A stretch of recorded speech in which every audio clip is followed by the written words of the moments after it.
बऱ्याच जणींना गाऊन विकत घेतल्यानंतर ते गाऊन आहे तसे आपल्याला बसत नाही, तर ते आपल्याला कमी करावे लागतात. तर इथे कसे कमी करायचे बघा.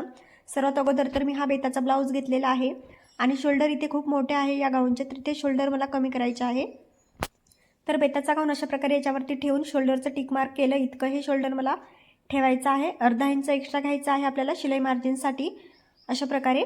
आणि हे जे एक्स्ट्राचं अंतर आहे ते टेपनी व्यवस्थित मोजून असं खाली घ्यायचं आहे आपल्याला आणि इथे खाली कमी करत आपल्याला मुंडाचा आकार देऊन घ्यायचा आहे. आणि हे आपलं जे शोल्डर आहे ते व्यवस्थित आपलं येऊन जाईल. जर तुमच्याकडे बेताचा गाऊन नसेल तर तुम्ही शोल्डर किती ठेवायचे टेपनी मोजा आणि त्यानुसार अशा प्रकारे एक्स्ट्राचे शोल्डर कट करून असा मुंडाचा आकार देऊन घ्या. त्यानंतर हे एक्स्ट्राचा कपडा मी इथे बाहीचा वर आलेला कट करून घेत आहे, म्हणजे बाही आपल्याला परत इथे जॉईंट करायची आहे. तर बाहीसुद्धा इथे व्यवस्थित मी कट करून घेणार आहे. वरचा थोडासा खालीवर आकार झालेला आहे तर ते व्यवस्थित कट करायचं आहे. आणि बाहीची उंचीसुद्धा मी इथे कमी करणार आहे. तर तुम्हीसुद्धा अशा प्रकारे बाहीची उंची कमी करायची असेल तर कमी करू शकता आणि परत इथे बाही जॉईंट करू शकता. एक्स्ट्राची उंची कमी केली, दोन्ही बाह्या आपल्या व्यवस्थित कटिंग करून झालेल्या आहेत. आणि समोरच्या साईडने तुम्ही बघू शकता अशा प्रकारे फोल्ड करून बाहीला शिलाई टाकलेली आहे.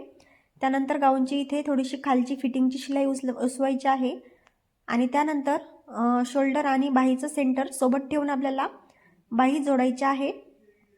तर अशा प्रकारे तुम्ही गाऊन कमी करू शकता, शोल्डर वगैरे कमी करून बाही पूर्ण उसवून परत जोडू शकता.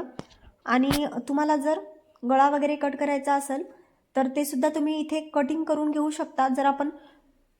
जसे आपण शोल्डर कट केले तसंच वरून शोल्डर आणखी जर कापलं वरच्या साईडने तर गळासुद्धा छोटा होऊ शकतो. तुम्हाला नेक्स्ट व्हिडिओमध्ये मी गळासुद्धा कमी करायचं सांगेल. तर इथे बघू शकता बाही जॉईंट केलेली आहे. त्यानंतर आपल्याला इथे फिटिंग गोलाई आणि आर्महोलसाठी मुंडाचं जे फिटिंग आहे ते सर्व टिक मार्क करून घ्यायचे आहे. आणि खालीसुद्धा किती फिटिंग करायचे त्यानुसार तुम्ही टिक मार्क करून फिटिंग करू शकता. तर इथे अशा प्रकारे मी फिटिंग करून घेत आहे.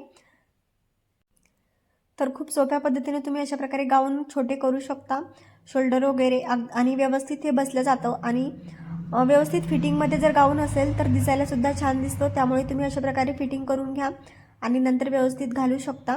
तर दुसऱ्यासुद्धा साईडची सेम बाही वगैरे बसवून घेतलेली आहे मी.